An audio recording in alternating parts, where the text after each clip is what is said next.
внезапно остановилось дыхание. Под аппаратом ИВЛ он провел 2 недели. Еще 2 недели мы провели в отделении патологии новорожденных, потому что Али прижали ногу и заражение сделали ноги в реанимации аппаратом, который измеряет жизнедеятельность.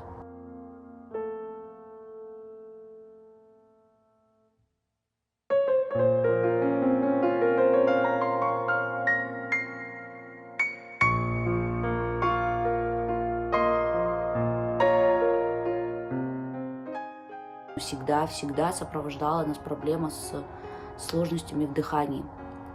У Али было стридерное дыхание, очень шумное, тяжелое дыхание, которое на улице становилось абсолютно невозможным. В осенне-зимний период он моментально задыхался, и невозможно было его вынести даже на 2-3 минуты на улицу.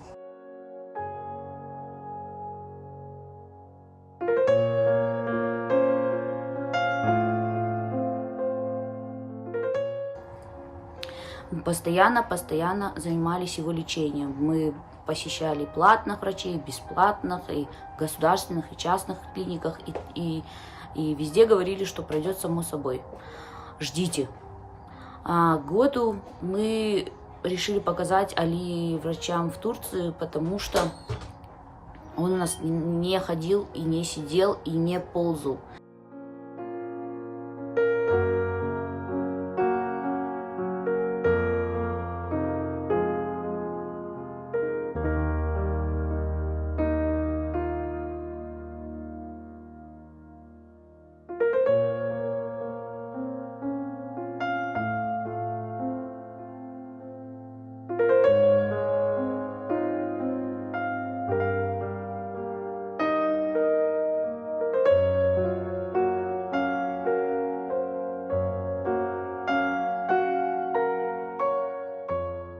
Мы никогда не думали, что окажемся в такой ситуации, когда вынуждены будем обратиться за помощью к нервнодушным, но мы делаем все возможное с вашей помощью и просим помочь нам, чтобы сохранить жизнь нашей малышки.